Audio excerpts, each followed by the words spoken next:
Hello সবাইকে, আমি রিমঝিম। আমি কিন্তু রয়েছি 30 ডেজ ওয়েট লস চ্যালেঞ্জে। আজকে কিন্তু রয়েছে ডে 2। আমি আজকেও কিন্তু দুটো এক্সারসাইজ তোমাদের সাথে শেয়ার করব, যেগুলো করে আমি রোগা হচ্ছি, আমি ফল পাচ্ছি। তোমরা কিন্তু সবাই আমাকে কমেন্ট করছো, দিদি ডায়েটটা বলো, ডায়েটটা বলো। ডায়েটটা বলবো, তার জন্য কি করতে হবে? আমার ভিডিওর নিচে কমেন্টে কিন্তু তোমাদের সবাইকে লিখতে হবে ডায়েট। আমি কিন্তু সেই ডায়েটটা তোমাদের সাথে শেয়ার করে দেবো।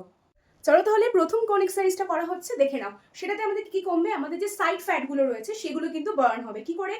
1 2 3 স্টার্ট। 1 2 1 2 1 2। তোমাদেরকে খুব ভালো করে বোঝানোর জন্য আমি সাইড থেকেও দেখিয়ে দিচ্ছি কি করবে। 1 2 3 স্টার্ট। 1 2 1 2 1 2 1 2। যতটা পারবে ততটা কিন্তু বডিকে ব্যাকে নিয়ে যাওয়ার চেষ্টা করবে, মানে যতটা সম্ভব। এমন করতে যেও না যেটা তোমাদের বডিতে লেগে যায়। যতটা সম্ভব ততটা প্রথম দিন পারবে না, দ্বিতীয় দিন পারবে না, এক সপ্তাহ পর থেকে কিন্তু পারবে। যতটা পারবে বডিটাকে কিন্তু ব্যাকে নিয়ে যাওয়ার চেষ্টা করবে। হাত দুটো এখানে রাখবে। সেম প্রসেসে মিনিমাম 20 টাইমস, 20 বার করে কিন্তু জিনিসটা করবে। এক্সারসাইজ নাম্বার 2 কি করব? এই এক্সারসাইজটা হচ্ছে হাতের যে এক্সেস ফ্যাট রয়েছে, পিঠে যে এক্সেস ফ্যাট রয়েছে, ঠিক আছে, সেগুলোকে কমাবে। কি করে? হাত দুটোকে স্ট্রেট করব আর কি করব?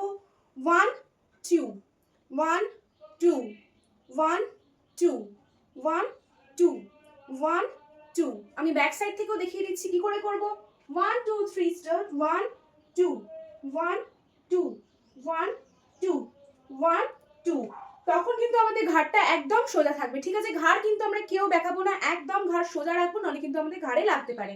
আর যাদের মনে করছে এক্সারসাইজগুলো করতে গিয়ে ঘাড়ে কোনো সমস্যা হচ্ছে, তাদেরকে বলবো এক্সারসাইজ শুরুর আগে ঘাড়ের এক্সারসাইজ যেটা রয়েছে সেটা তোমরা করে নেবে। কি করে নেবে?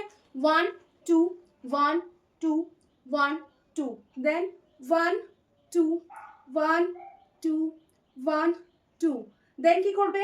1 2 3 4, অপোজিট সাইড। 1 2 3 4। এইগুলো শুরু থেকে করবে, পরে কিন্তু এগুলো না করলেও চলবে, কিন্তু যদি রোজ করতে পারো তাহলে রোজ ভীষণ ভালো, তোমাদের ঘাড়ে কোনো ব্যথা থাকবে না। রেগুলার বেসিসে করবে, মিনিমাম 10 টাইমস। পুজোর আগে কিন্তু সুন্দর একটা ফিগার পেতে, সুন্দর একটা স্কিন পেতে কি করতে হবে? আমার সাথে থাকতে হবে, আর আমার চ্যানেলটাকে কিন্তু সাবস্ক্রাইব করতে হবে।